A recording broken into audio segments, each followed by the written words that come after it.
사도신경으로 신앙 고백하시겠습니다. 전능하사 천지를 만드신 하나님 아버지를 내가 믿사오며 그 외아들 우리 주 예수 그리스도를 믿사오니 이는 성령으로 잉태하사 동정녀 마리에게 나시고 본디오 빌라도에게 고난을 받으사 십자가에 못 박혀 죽으시고 장사한 지 사흘 만에 죽은 자 가운데서 다시 살아나시며 하늘에 오르사 전능하신 하나님 우편에 앉아 계시다가 저희로서 산 자와 죽은 자를 심판하러 오시리라.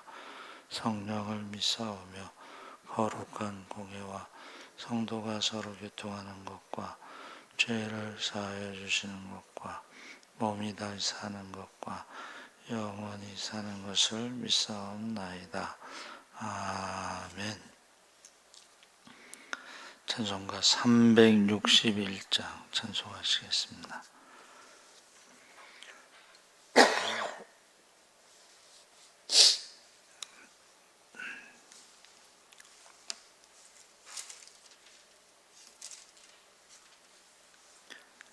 (361장) 찬송하시겠습니다. 기도하는 이 시간 주께 무릎 꿇고 우리 구세주 앞에다 나아가네. 믿음으로 나가면 주가 보살피사 크신 은혜를 주네. 거기 기쁨 있네. 기도 시간에 복을 주시네. 고난 내 마음속에 기쁨 충만하네. 기도하는 이 시간 주가 곁에 오사 인자하신 얼굴로 귀 기울이네. 우리 마음 비우고 주를 의지하면 크신 은혜를 주네. 거기 기쁨 있네. 기도 시간에 복을 주시네. 고난 내 마음속에 기쁨만 하네. 기도하는 이 시간 주께 엎드려서 은밀하게 구할 때 곧 응답받네. 잘못된 것 아래면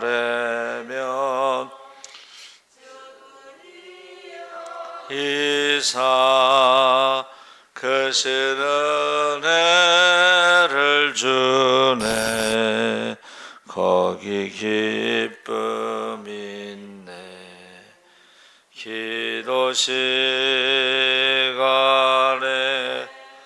복 주시네.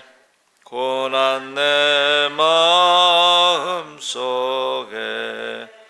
기쁨 충만하네.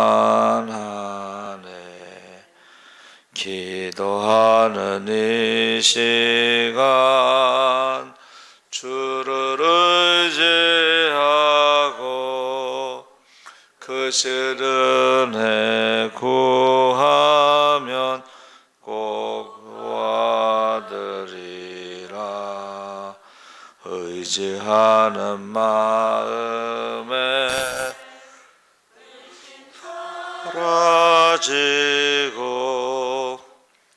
크신 은혜를 주네 거기 기쁨 있네 기도 시간에 복을 주시네 고난 내 마음속 기쁨 충만하네. 아멘. 하나님 말씀은 요한계시록 8장 1절에서 5절까지 말씀을 보겠습니다. 신약성경 406쪽에 있습니다.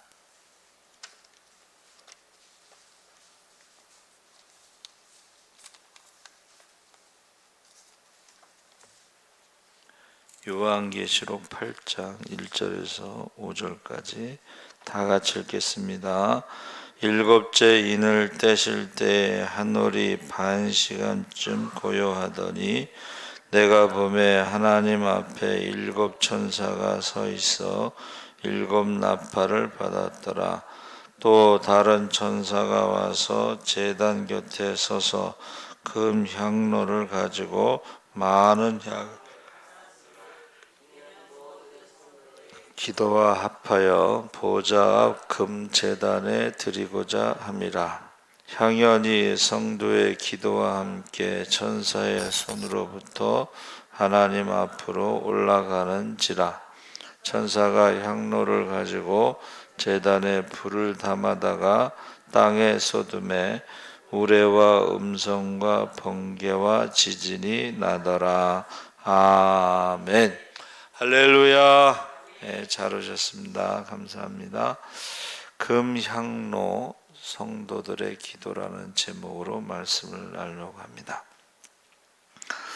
일곱째 인을 떼실 때에 재앙을 동반한 6가지 인과는 달리 본문에 나타난 일곱째 인은 직접적인 재앙을 가져오는 것이 아니라 재앙을 동반하는 일곱 나팔을 유도하는 역할을 하고 있습니다. 그래서 일곱째 인 안에 일곱 나팔의 재앙의 사건이 들어가 있습니다. 그래서 이 시점이 계시록 6장 8절에 넷째 인은 청황색말 탄자 곧 적그리스도의 출현인 동시에 7년의 대환란의 전 3년 반의 시작으로 그 뒤 나오는 다섯째인 일곱째인 일곱 나팔 일곱 대접 후 3년 반 동안 전개되는 지구의 대재앙이다. 그래서 제가 전에는 계시록을 읽을 때마다 이 재앙이 지구의 3분의 1이 죽고 이런 표현이 이해를 못했는데 요즘에는 전 지구의 대재앙으로 많은 사람이 죽는 것을 보면서 계시록에 나오는 재앙이 세계적인 것을 우리가 이제 알 수가 있습니다. 그래서 계시록 12장 13절 17절에도 여자의 남은 자손 하나님의 계명을 지키며 예수의 증거를 가진 자들과 싸우려고 하는 그 전쟁에 대해서도 이야기하고 있습니다. 그래서 적그리스도의 7년 중 전 3년 반과 후 3년 반에 두 증인들의 순교와 666이라는 표를 인한 살육, 순교가 피할 수 없는 것으로 나오고 있습니다. 그래서 하늘에 반 시간쯤 고요하더라. 여기서 호스 헤미오로는 반을 나타내는 헤미와 시간을 나타내는 호라가 합성이 됐는데 이 호라가 1시간을 말하는 것입니다. 그래서 반 시간쯤은 30분이라는 것인데 굉장히 짧은 시간에 그 재앙의 긴박함과 극적인 면을 강조하고 있는 것입니다. 그래서 고요하더니, 이것은 이제 우리가 계시록을 해석할 때에 한 가지로 해석하면 위험한 것이고, 고요하더니를 5가지로 해석하고 있는데, 평안과 안식, 두 번째는 안식일의 휴식, 세 번째는 고난당하는 하나님의 백성의 찬양을 듣기 위한 침묵, 찬양을 듣기 위해서 30분 동안 침묵이 흐른다. 네 번째는 핍박을 당하는 하나님의 백성들의 기도와 절규를 듣기 위한 침묵, 다섯 번째는 격렬하고 광범위한 재앙을 가져다 주는 7 나팔의 진노가 임하기 이전의 긴장감, 이 5가지인데 그 중에 마지막 4번째하고 5번째가 가장 타당하다. 그러니까 하나님의 백성들이 핍박을 당하면서 기도와 절규를 하는 것을 들으시는 그런 침묵과 재앙을 가져다 주는 그 7 나팔의 진노가 임하기 전에 긴장감, 그러니까 핍박으로 인한 기도 그리고 그 긴장감 2가지가 가장 타당하다. 그래서 2절에 내가 봄에 하나님 앞에 7 천사가 서 있어 7 나팔을 받았더라. 그래서 서 있다라는 것은 하나님의 명령에 순종하려고 기다리고 있는 모습이고, 7 천사는 특정한 목적을 가진 천사의 집단, 그러니까 7 나팔이라고 하는 재앙의 특별한 목적을 가진 천사들이고, 그 다음에 7 나팔을 받았더라 했을 때에 그 나팔이라고 하는 것이 구약에서는 백성들을 소집하고 진행하고 전쟁을 알리고 절기를 표시하기 위해서 만드신 것인데, 여기서는 전쟁을 알리는, 그러니까 이 전쟁에 지금 여러분 그 러시아가 이제 우크라이나하고 전쟁을 하고 있는데, 사실은 관심을 갖는 것은 이스라엘입니다. 이스라엘이 전쟁에 참여하느냐 안 하느냐. 지금 미국의 국무장관이 이제 대만을 방문하는 것을 놓고, 미국에서는 중간 무슨 선거가 있고 중국에서도 무슨 중요한 게 있어요. 그러니까 그 정치적인 것 때문에 충돌이 일어날 수도 있다 그러는데, 사실은 우리의 관심은 이스라엘입니다. 이스라엘이 전쟁에 참여하느냐 안 하느냐가 이제 계시록에 나오는 그런 마지막의 예언과 연결이 돼 있죠. 그래서 7 나팔을 받은 것은 지금 전쟁을 알리는 그런 것으로 해석하고, 신약에서는 나팔이 예수님의 재림과 관련돼서 나오고 있습니다. 그러니까 공중에서 재림하실 때 나팔이 울리는 거죠. 그래서 이게 심판의 경고, 직접적이고 주관적인 임재를 나타내고 있습니다. 나팔이 3절에 다른 천사가 와서는 2가지 견해가 있는데, 하나는 예수 그리스도다, 또 하나는 그냥 천사다. 근데 이것도 역시 후자가 더 타당하다.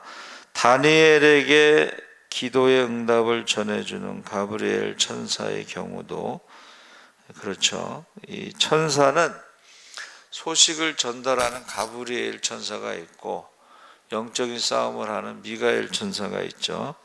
그 제단 곁에 서서 이 제단은 성소 안의 향단, 그러니까 우리가 성소에 들어가면 이제 이렇게 들어오면 오른쪽에 진설병 떡상이 있고, 가운데에 이제 향단이 있고, 향단이 가로 세로가 45, 45, 높이가 90 되는데 금으로 쌌어요. 그래서 번제단에 불을 갖다가 그 향단에 향을 피우게 돼 있죠. 그래서 다른 불을 사용하다가 나답과 아비후가 죽었죠. 그래서 그 후에 금주령이 떨어졌는데 아마 술을 먹고 번제단에 불을 사용하지 않아서 심판받은 것으로 보고 있고, 이쪽에 이제 촛대가 있습니다. 그렇죠?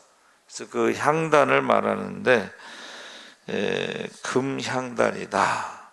그런데 그 향에 대해서도 두 가지 의견이 있는데, 그냥 단순한 향 또는 성도들의 기도, 두 번째가 더 타당하게 보는 거죠. 왜냐하면 그 4절에 향연이 성도의 기도와 함께, 향의 연기가 성도의 기도와 함께 천사의 손으로부터 하나님 앞으로 올려가는지라.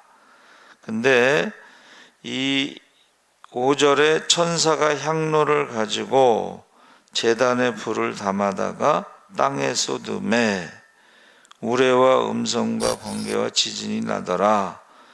이것은 에스겔서 10장 2절 7절에 나오는 그 환상과 비슷합니다.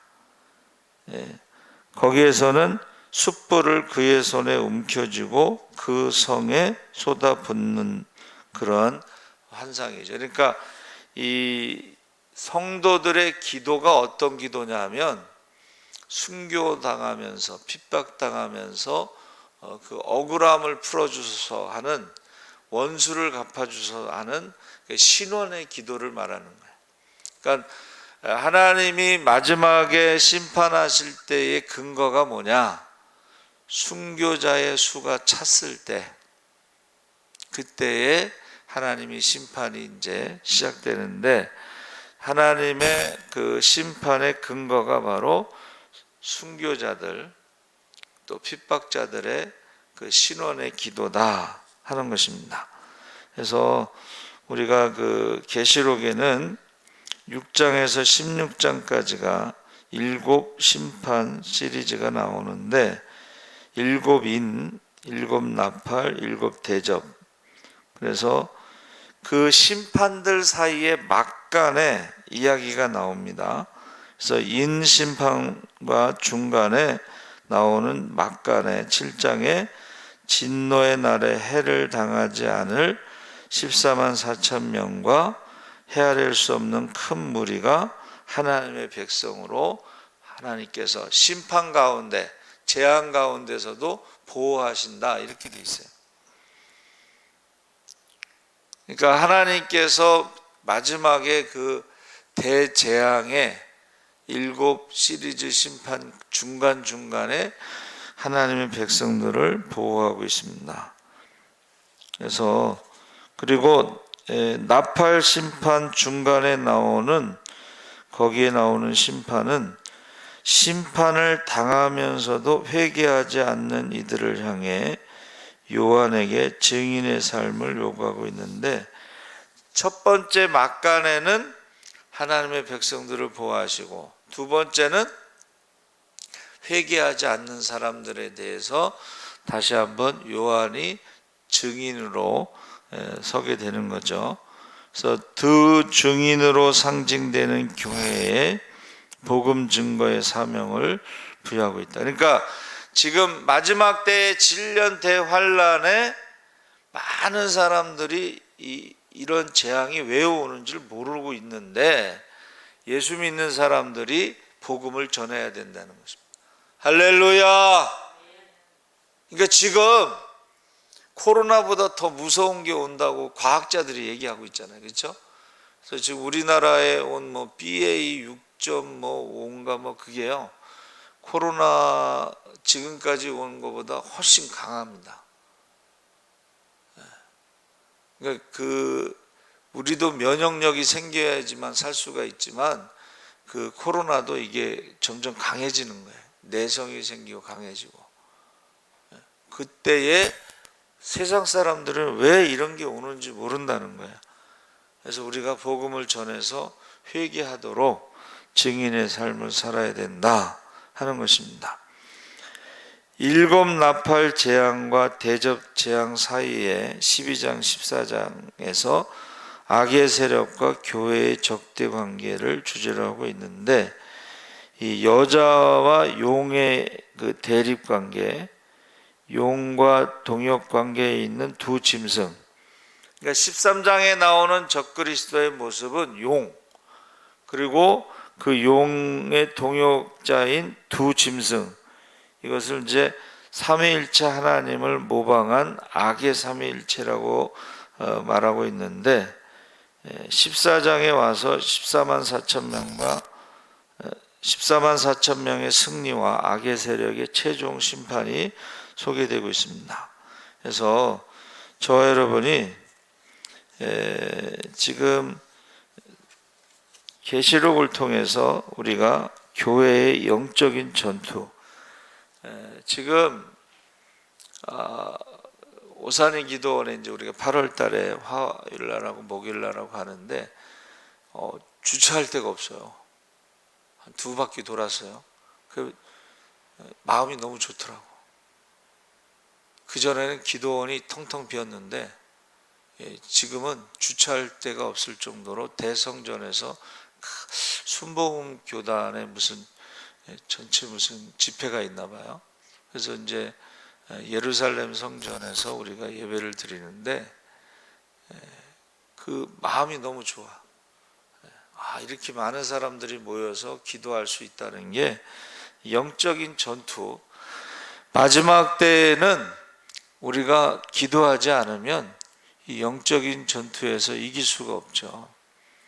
그래서 어제는 그 함덕기 영성원 원장님이 말씀을 전하시고 간증을 하시는데, 선교사로 가서 고생하다가 암이 걸려서 들어오셨는데 한 달 만에 이제 암이 사라지고 고침받았다.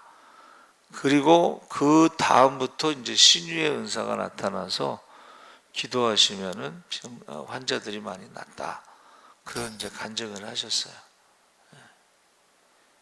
그래서 우리 아모스서 어제 성경 통독할 때 읽으면서 지식이 물이 없어 기갈이 아니고 양식이 없어 기근이 아니고 하나님의 말씀이 없어서 기근이다. 근데 물이 바다를 덮음 같이 여호와를 아는 지식이 많다고 그랬는데, 이 성경적인 지식은 많이 이제 우리가 알지만은 기도를 통해서 하나님의 능력을 체험하는 간증이 많이 없을 것이다. 제가 이제 어제 그 얘기를 했어요. 기도하지 않으면 하나님의 능력을 체험할 수가 없잖아요. 그러니까는 되게 지금까지는 그래도 기도원에서 말씀 전하시는 분들이 되게 기도하고 암을 고친, 한 달 만에 암 고친 그런 간증을 하시고 신유의 은사가 나타나서 계속 병 고침에 대해서 지금 간증을 하는데, 그러니까 하나님 나라는 말에 있지 않고 능력이 있다고 그랬잖아요. 그러니까 지식으로는 성경에 대해서 너무 잘하는데 문제는 기도에서 능력을 체험하는 그런 간증이 이제 듣기 힘들어질 것이다. 이제 그런 생각을 하게 되는 거예요. 그러니까 기도하고 고쳤다는 이야기를 이제 점점 듣기가 힘들다. 그래서 영적인 전투고, 우리 시대에 이제 바벨론이나 로마는 하나님과 대적하는 세력이죠. 돈의 힘으로 또는 쾌락주의. 마지막 때가 되면 돈과 쾌락 이런 것들이 우상이 돼서 하나님의 신앙과 대립을 하는 것이고, 세 번째는 계시록에서 나오는 것이 결국은 하나님의 절대 주권으로 악을 심판하신다. 그렇게 끝나는 거죠. 그래서 우리는 여러분 그 애굽의 10가지 재앙이 있잖아요. 이것이 애굽의 10가지 우상을 심판하신 거죠. 그러니까 애굽이 세상에서는 가장 강력한 나라였지만 그러나 하나님의 그 심판 앞에서는 아무런 힘을 쓰지 못했죠. 말이 그렇지 생각해 보세요. 10가지 재앙 중에 마지막에 온 나라에 장자를 치셨잖아요. 심지어는 동물의 첫 새끼까지 다 치셨. 이게 보통 일이 아니죠. 그렇죠? 애굽이 힘이 없어서 뭐 그걸 못 막았겠느냐? 하나님의 심판의 재앙은 사람의 힘으로 막을 수가 없습니다. 그래서 저와 여러분이 요한계시록을 통해서 하나님께서 우리에게 주시는 것이 성도들의 기도를 가지고 핍박당할 때, 순교당할 때에 우리의 억울함을 풀어주소서, 우리의 원수를 갚아주소서 하는 그 기도가 하나님의 심판의 근거가 된다는 것입니다. 그러니까 우리는 마지막 때에 정말 기도를 해야 되지 않느냐. 그래서 우리가 성경 읽으면서 선지자들이 계속 경고를 하잖아요. 그럼에도 불구하고 사망의 잠을 자면서 깨어나지 못해서 그 심판을 당하게 되죠. 우리가 사망의 잠을 깨워야 되고, 두 번째는 우리가 세월을 아끼라 때가 악하다 했을 때에 그 다음 말씀이 하나님의 뜻이 무엇인지 분별해야 된다 하는 것입니다. 그래서 저와 여러분이 꼭 이 막간에 우리가 왜 이런 일이 일어나느냐, 성경의 예언대로 하나님의 경고, 그 다음에는 최후의 심판이 있다 해서 이 복음을 전해야 되고, 두 번째는 핍박 가운데, 순교 가운데 기도해야 된다. 여러분, 하루에 30명씩 선교사들이 순교하고 있습니다, 지금. 그리고 농원천 교회가 이제 없어지고 있어요. 그리고 작은 교회, 개척교회 10,000개가 문을 닫았다 그래요. 근데 우리가 기도 안 하면 어떻게 되겠어요?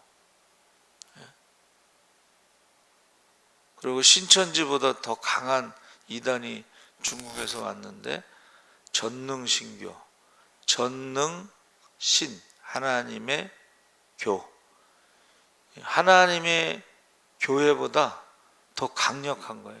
중국에서 중국은 인구가 워낙 많기 때문에 전 세계에 영향을 미치고 있어요. 전능신교라는 게 동방번개교 뭐 이래서, 그 번개라는 건 이제 심판을 말하는 거예요. 그러니까 그 사람들도 말세를 강조하면서 심판을 강조하면서 전능하신 하나님을 믿어야 된다 이 말이에요. 근데 그게 성경에 전능하신 하나님을 믿어야지, 그렇죠? 그러니까 이게 구별이 잘 안 돼. 2단인지 3단인지 꼬리가 다르기 때문에. 그래서 이게 신천지는 우리나라에서 영향력이 크지만 전능신교는 이게 전 세계적으로 영향력이 크고, 지금 인터넷을 통해서 많은 사람들을 포섭하고 있다는 거예요. 우리도 인터넷을 통해서 전도하지만 그 사람들은 여러 가지 상담, 요새 상담이 중요하잖아요. 상담을 통해서 뭐를 통해서 엄청나게 지금 강한 이단이 지금 나타났다 하는 것을 아시고, 우리도 공부를 해야 돼요.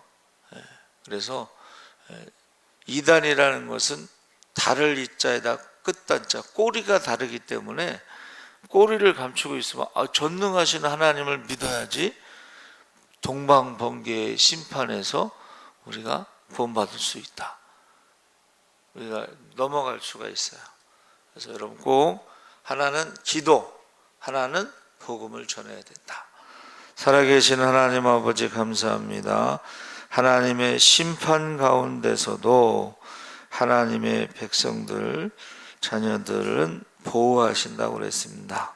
또 하나님의 심판 중간에 영적인 싸움이 있는데 우리가 복음을 전해야 됩니다. 기도를 해야 됩니다. 이제 하나님께서 모든 것을 심판하신다는 것을 믿고 우리가 정말 우리의 기도를 통해서 하나님이 심판하신다고 했사오니 기도하게 하여 주시옵소서. 감사하며 예수님의 이름으로 기도합나이다. 아멘.